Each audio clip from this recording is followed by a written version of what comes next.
Hi everyone, my name is Hannah Cree. We're having some funny issues on live. However, I think we might have fixed it because. Oh my gosh, B, are you being added right now? Is it working? Oh my God, there it is. Jesus. Ah. So we are totally live and unplugged and had so many technical difficulties. And guess what, B?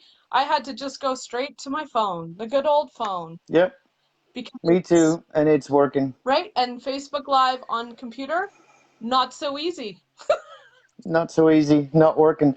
Instagram Live, same thing. We always do that from the phones. Yeah, right. Going from the phone. So I want to thank everyone. I know that we'll have people just slowly logging on because this isn't on the scheduled piece, but we'll still have the video afterwards.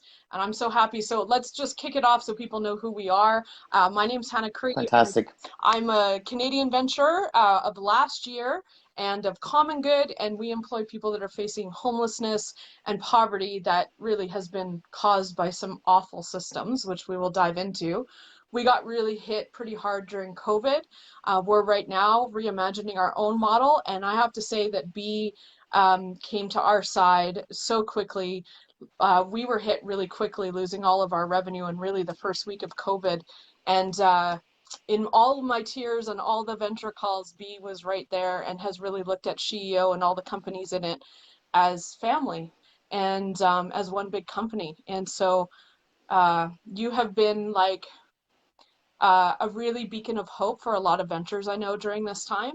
And so this is why we wanted to dive in today, have kind of an entrepreneur to entrepreneur talk about systems and mindsets and give people a little bit of an insight to what our ventures do here at SheEO.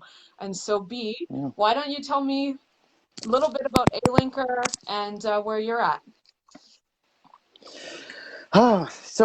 I thank you for having me here today. And after the difficulties to get on, but I'm really excited to have this call with you because you're one of my favorite ventures in CEO. We the So I'm the inventor of the Alinker, a three-wheeled walking bike that I always refer to as a vehicle for social change. If anything, um, we'll get into that later. When the big lockdown happened at COVID, what changed is that we all of a sudden got onto phone calls like, "Who's in what state? Are you red? Are you orange? Are you green? Are you okay? Or are you in flying panic because stuff happens? You lose your revenue, you lose your customers, all the rest of it."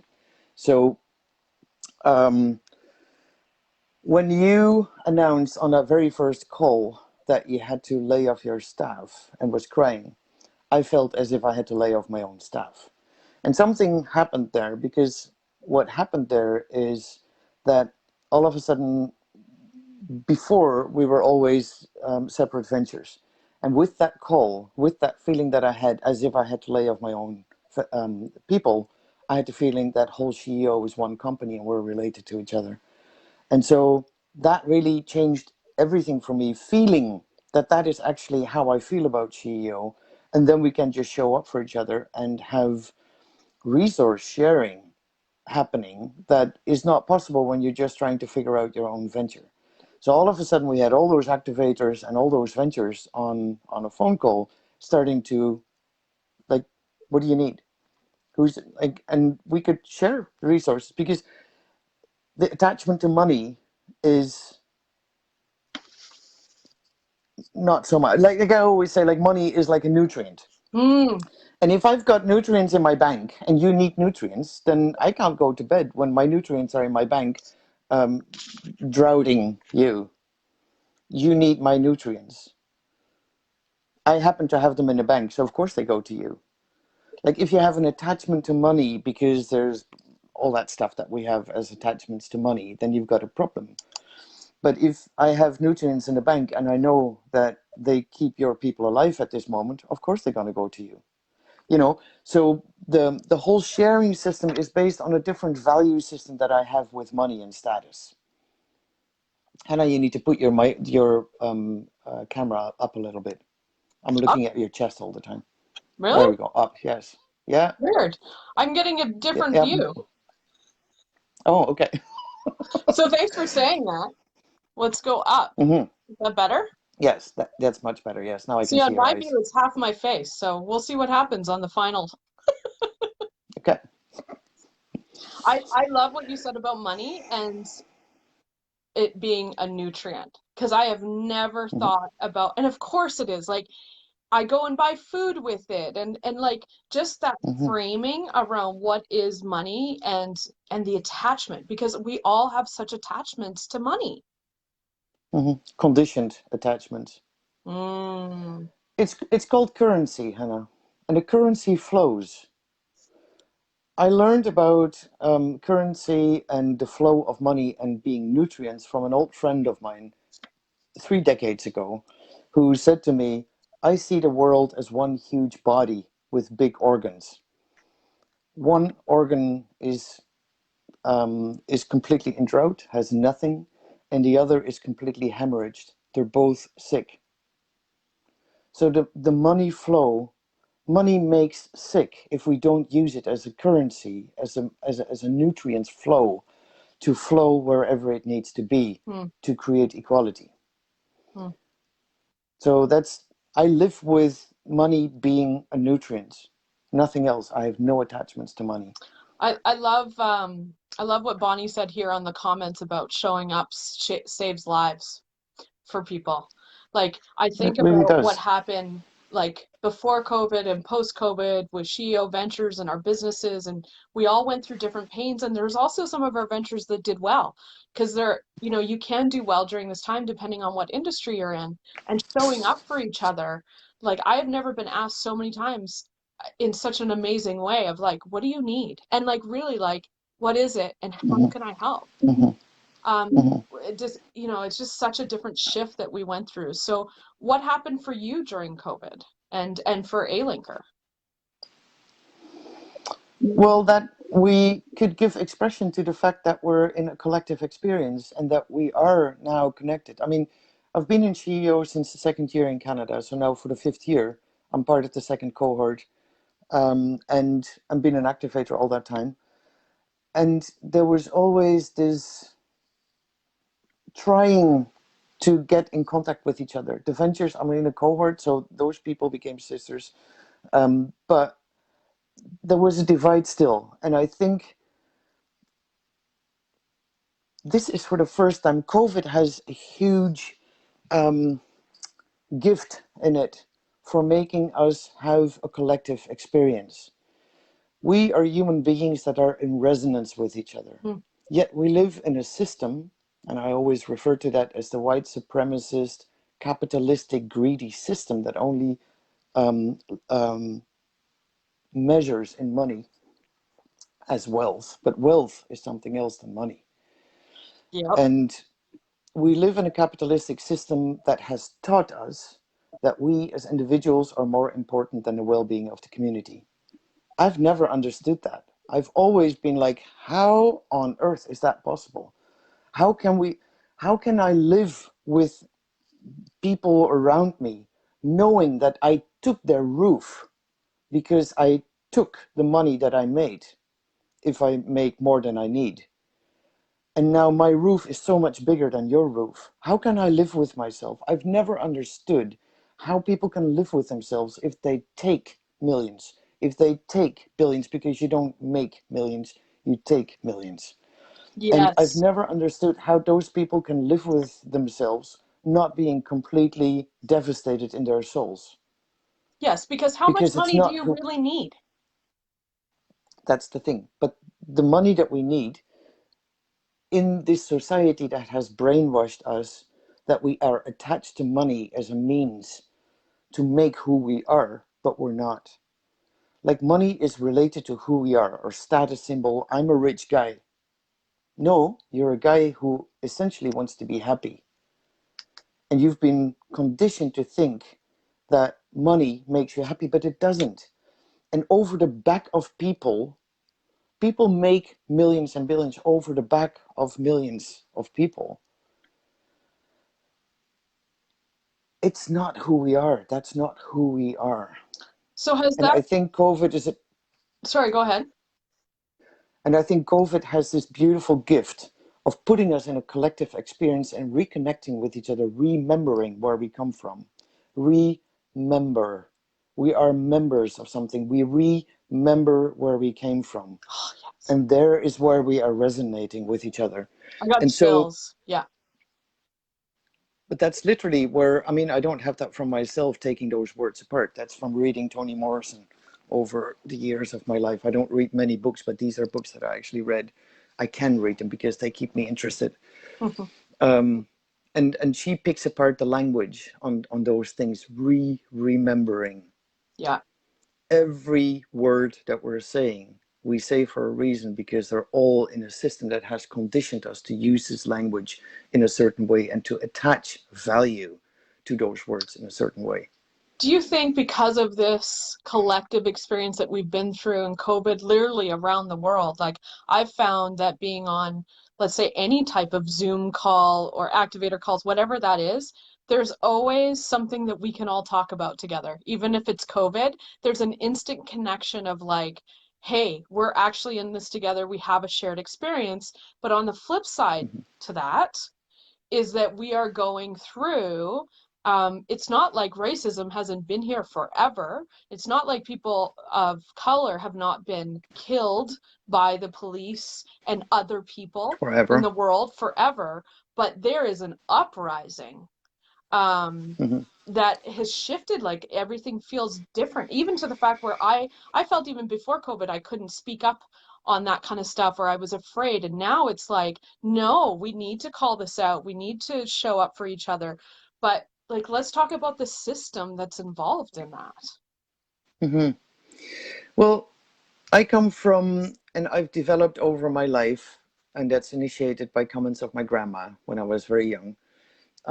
What I always call my reverse design practices. I don't focus on problems. Like this whole world is a world of fixing problems. Let's fix this. What do you, as an entrepreneur, Hannah, what is the first question that you get from investors when they ask you to present? What's the problem you're trying to solve? Yeah. Right. So I've been asked that question as well, and then I say I don't have a problem because, and I'll lay that out. The Alinker, like medical devices, are technical solutions for a body with a problem. So if I'm trying to solve that, I forego on the whole fact that that question is wrong. We're not a body with a problem. We're a full human being who wants to live an active and engaged life, regardless of whether I miss a leg or walk wonky because I've got MS. It doesn't matter. It doesn't make me a different person. Mm. We live in a society, though, that disables us because we have something physically happening to us. Yep. That's different. We are not disabled people. We become disabled because the society disables people, because we measure in how we look and what we are. We're not a body with a problem. So and that translated that to systems like we can focus on fixing racism, but racism is not the problem. Mm. Racism is by design. White supremacist capitalistic system is designed very effectively to have racism divide us because it thrives on the division between people. So it is excruciatingly important in this time to not focus on the perceived problems. Yes, they cause problems for people, I get that totally, but it's not the problem to fix. Mm. The problem is that we are the system that has created racism because it has conditioned us. It has conditioned me to be a white person that represents white supremacy until I become aware of what I represent and I'm willing to undo my conditioning and unsubscribe from the system that I do not want to represent. That takes me as a personal choice into who do I want to be. So it's not what problems we're fixing. It is acknowledging what we represent. And then the choice, do I want to represent that? Mm-hmm. Right? So Mm-hmm. like I've been protesting against racism, against sexism, Yep. against the war industry for my whole fucking life. Yeah. And it doesn't help because it's not the problem to fix. The system perpetuates and makes those problems because we actually don't go to the root.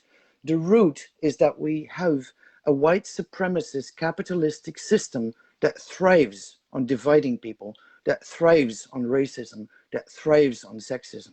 That thrives We on have a poverty, that thrives on, right? Like all of that. Yeah. we need poor people to maintain our wealth. Yep. So why do you want to eradicate poverty? That's not true, because you actually need poor people to maintain the wealth of a few. And let's be Race, really clear, it is of a few. I mean, this is what's been so fascinating to me is that if we look at systems change work from any lens, we have women get the less funding that's available, under 2% of VC funding. If you're a woman of color, you're not even at the 1%, you're underneath that. And we look at yes, all of these different things that have kept us divided for so long, but then also realize that people of color are actually the majority of people in the world. Women are 51%, yet somehow these systems have kept the majority poor, disenfranchised, right? And like the system has kept us under, and now there's this like, whoa. And I think a lot of people are also stuck at, but then what do I do, right? Like that problem solution is actually a part of that system. it's shackling us. And what do I do? The sense of hopelessness, like you see all this stuff over the years, we've seen all the murders, we've seen all the sexism, and we are feeling, what can we do?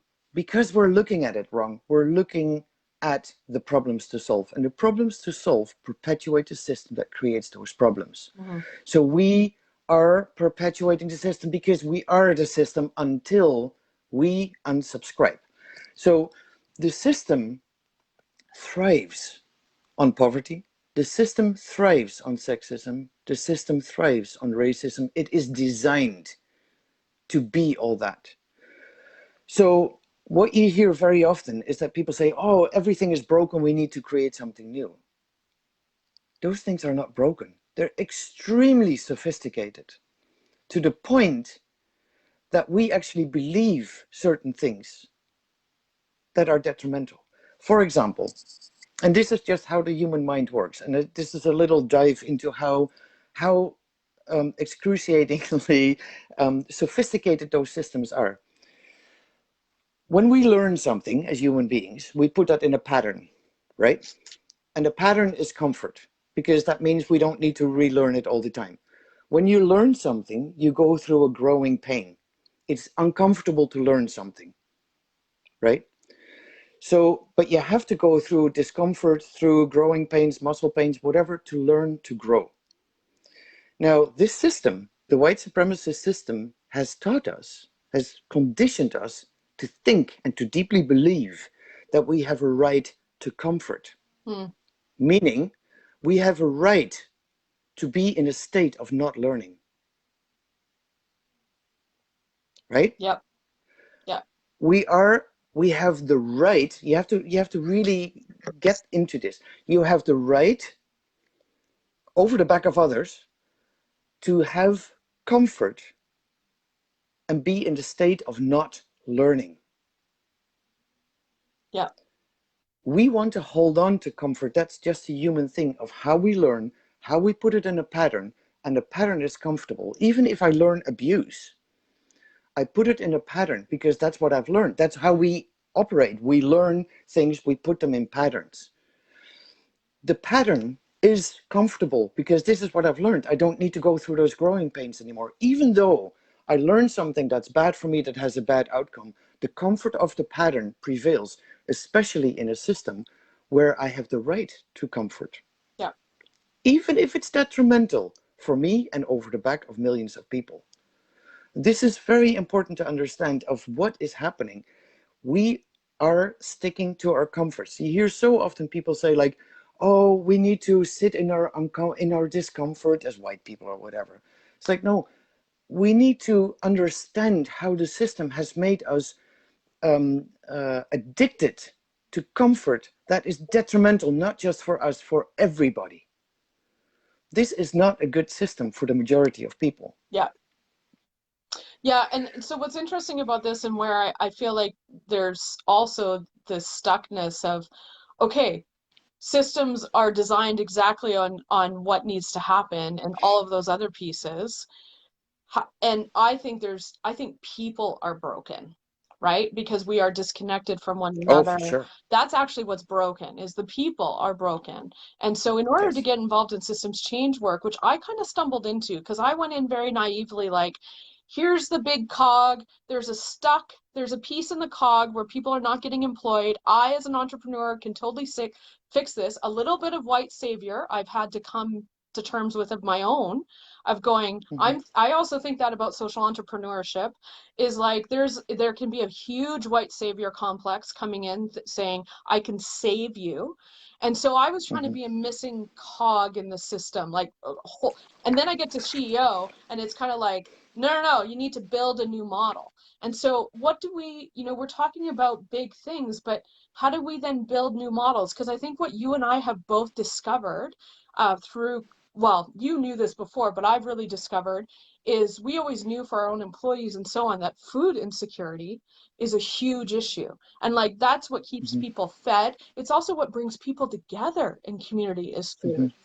And so, Mm-hmm. like the food insecurity is a big issue. And so what would a new model look like under doing food, which I know that you started to get involved in too? Well, I've been involved with food for a long time.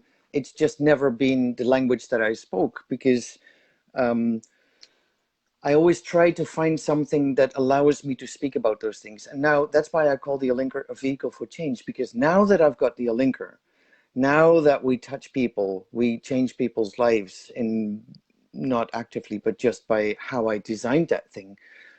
Now I've got leverage to talk about those things. And a healthy life, with the Alinker, we're always talking about we need to move more and we need to support wellness.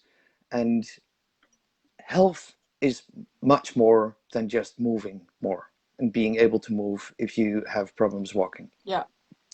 Health is also how we relate to each other, how we are in community, and how we eat, what we eat. And then the question is, do we have access to the stuff that we want to eat? And we've come away so far from what is healthy.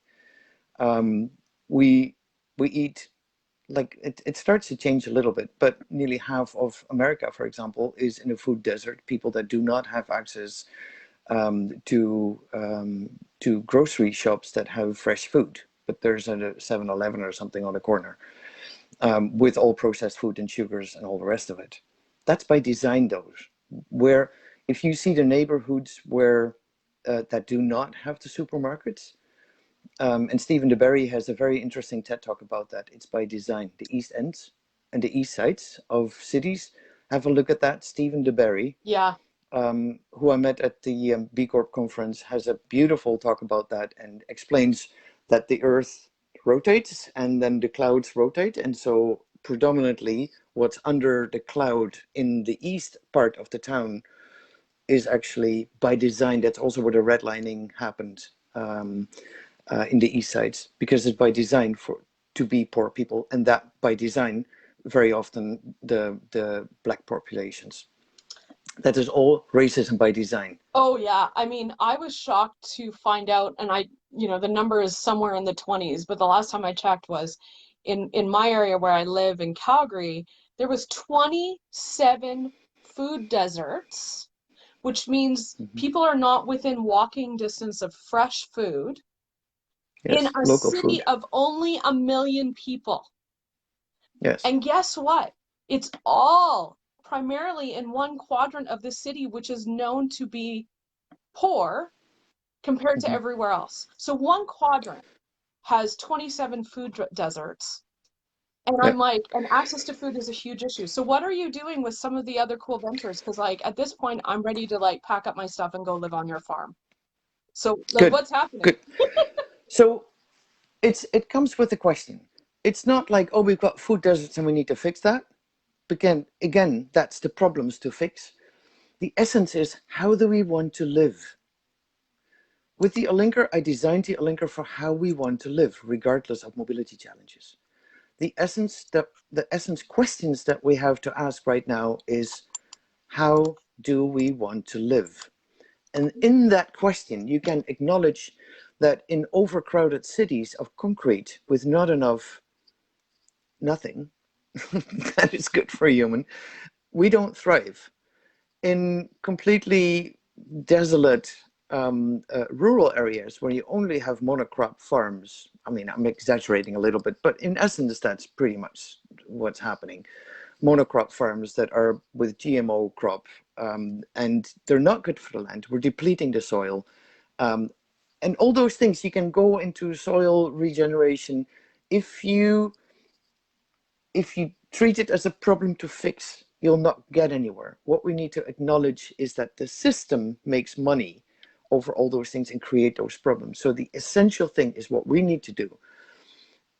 Be aware of what we represent by the color of our skin, or by the way we walk, or by the sex that we have, by anything.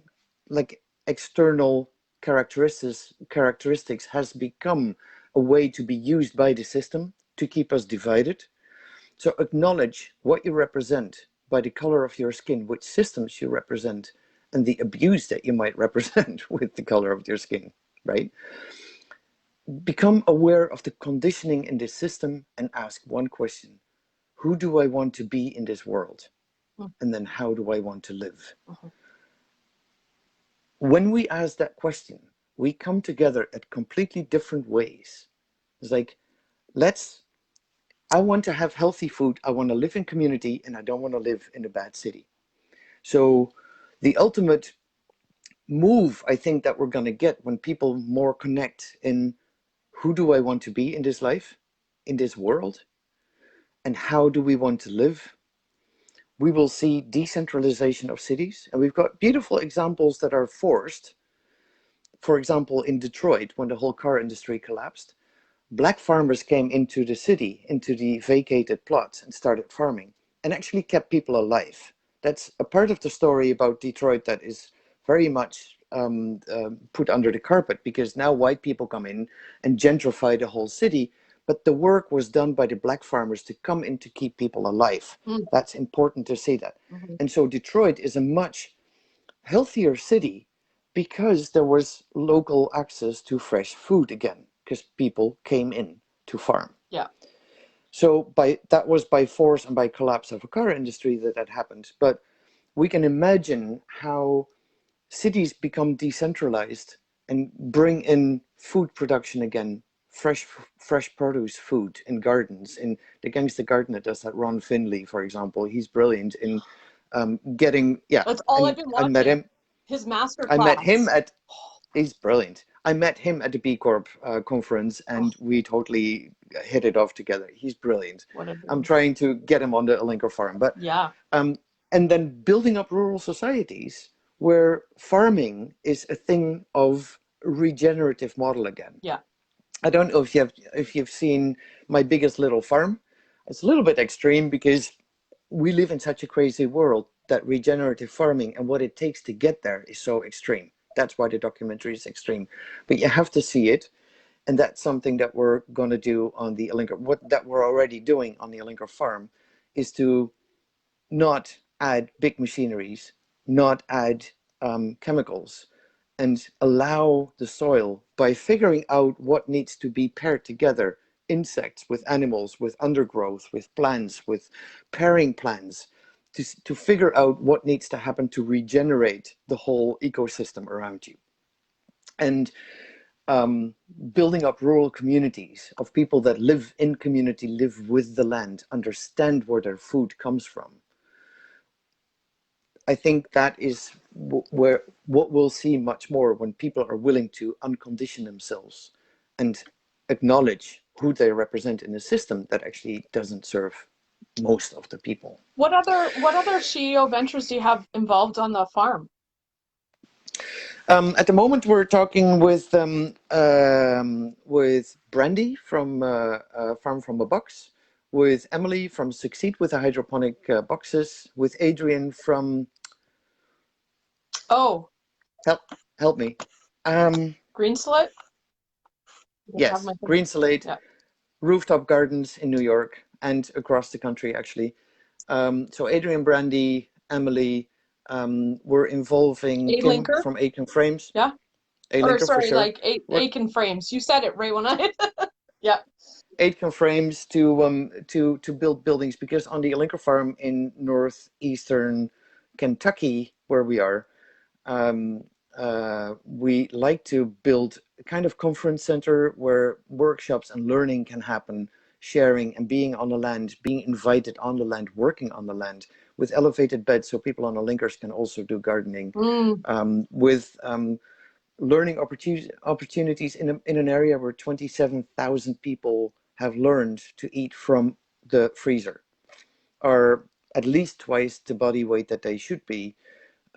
If you eat food that your body understands again, and you work on the land, you're a little bit physical and you're happy because you're in community.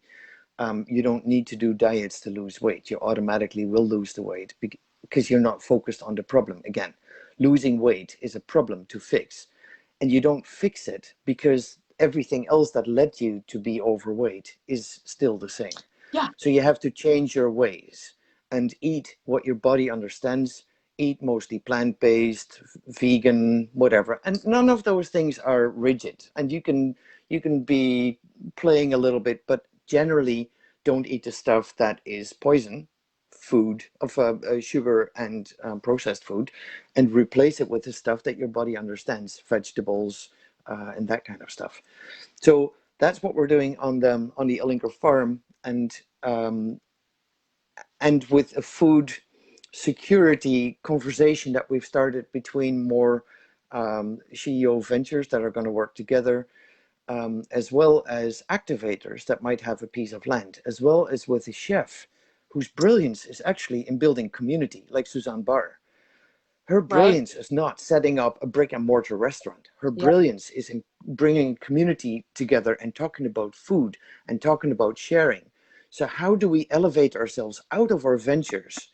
I mean, yes, we need the ventures, and because it generates money to then be invested in the stuff that really matters. Mm.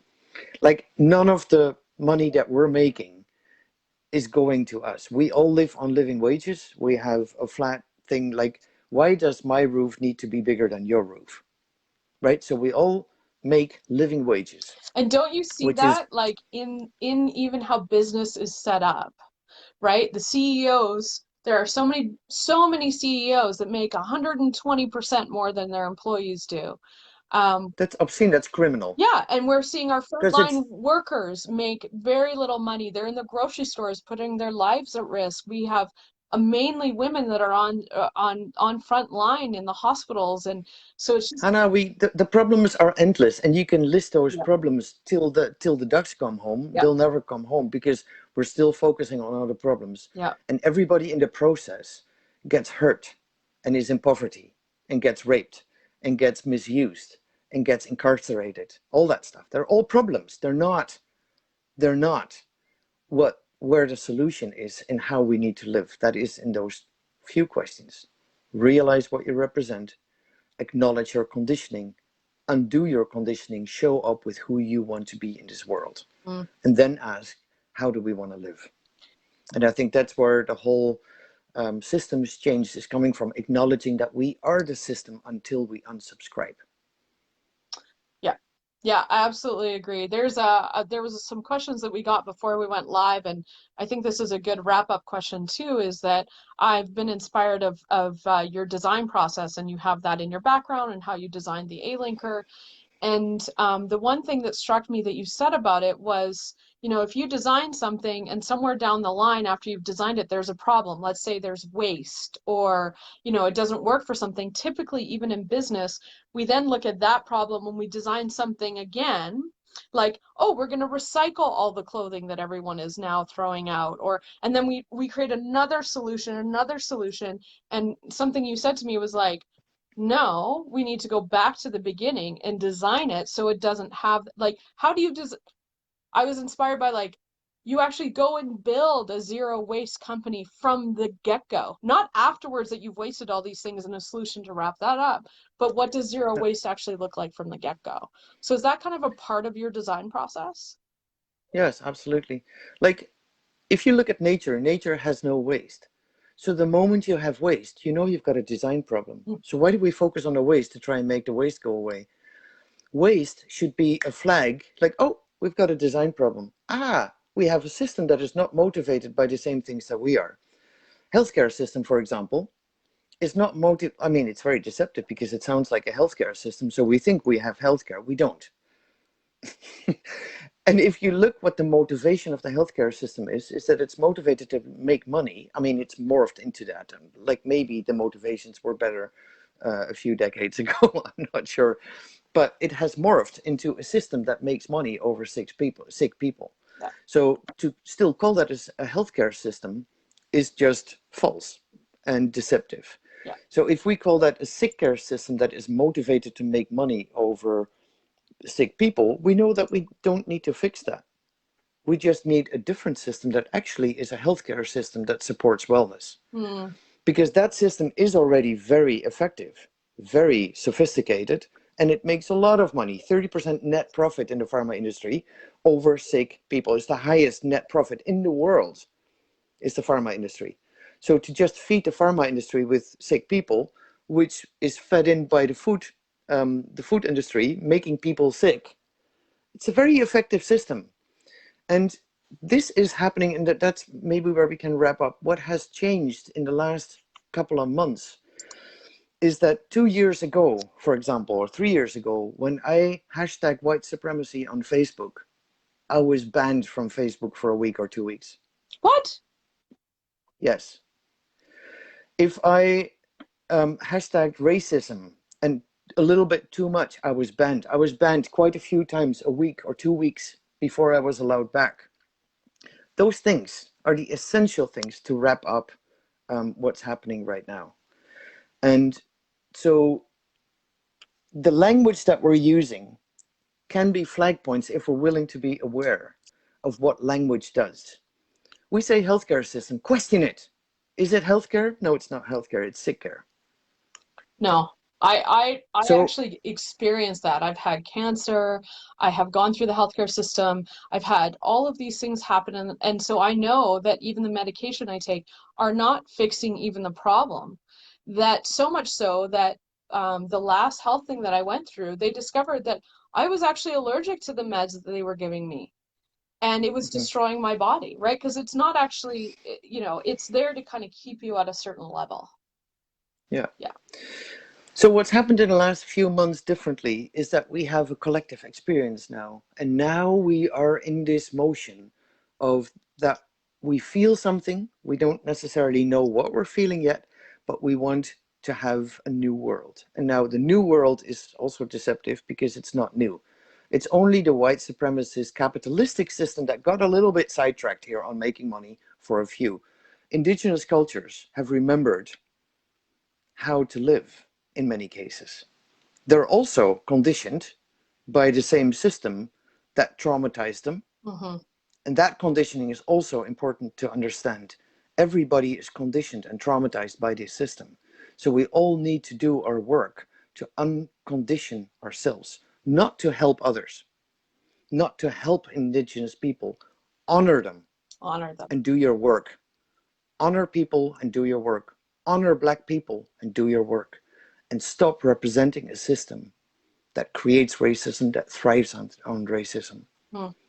We need to do the work. Don't ask black people, don't ask indigenous people what to do. Do your own work, you know exactly what to do. And that's what we can do in this time. Connect with each other because we have a collective experience. Stay in the collective experience, stay connected, and undo your own conditioning. Be absolutely brutal to yourself. How am I a racist?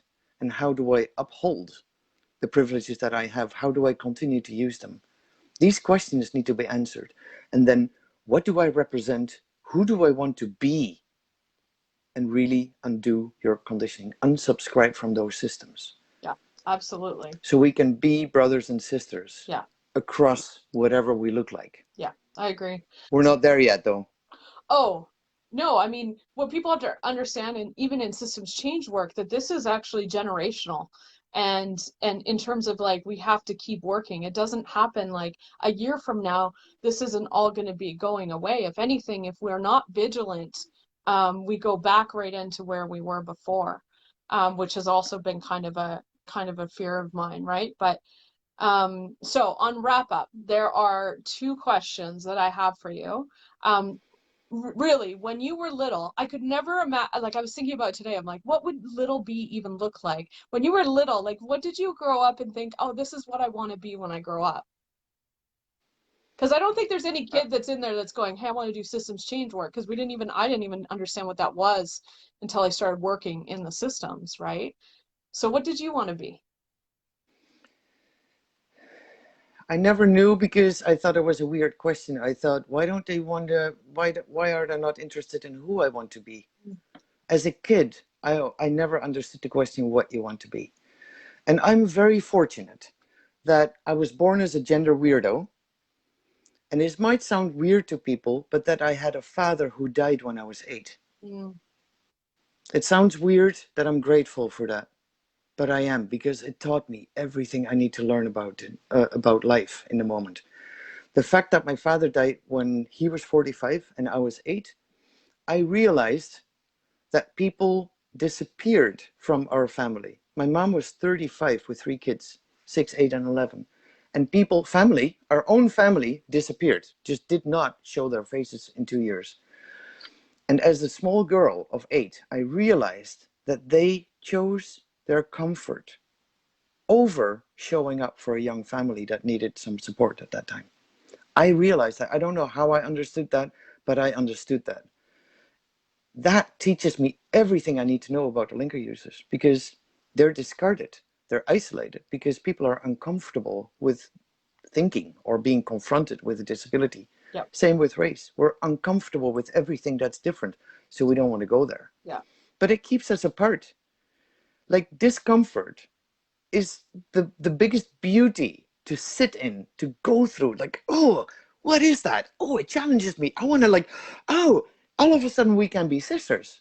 You look black, I look white. Like, what the hell? But all of a sudden we can come together. And that has always been I'm curious. And I'm curious, and it's never about me. I never wanted to be something, a profession. Like, what the fuck? I was interested in growing the crap out of myself, to always learn, to always go through edges. I call myself an edge walker because that's what I love doing. Mm, I'm like, ooh, how far can I push it? Ooh, can I, like, what is that? What does that mean for me? Like, ooh, that's really uncomfortable. What's in there? The mm, moment something is uncomfortable, I become curious, because, like, oh, what's the edge? Oh, what? Oh, that's underneath there. Okay, now I can dive deeper. amazing. That is Hmm. like And never an answer. It's an answer that I would totally expect and hope for from you, but on like mm, if you ask other people, it's a very different answer. And I love that it's so tied to a very for a lot of people, a very jarring experience, but it's everything that you needed to know to design something um, for people that have been discarded. And I know that from our own family and some things that have happened with disabilities too, and how people have been treated. So on the SheEO, big piece that has happened, especially through COVID, is kind of an ask and a give. And you have given so much to the community. And I love the energy and the flow of that, of asking and giving. Is there an mhm. ask or a give that you want to put out to the community right now as a wrap up? The ask, I think I already put out. It's more like, challenge yourself, challenge all the language, challenge what you represent, challenge how your conditioning is working. Are your thoughts thoughts, or did we learn them? Mm, Challenge everything, because only in challenging and being uncomfortable with, like, oh fuck, I didn't know that shit, whoa, go through it, go deeper in it, talk with like-minded people to go through it, to ask that question to each other, like, how am I a racist?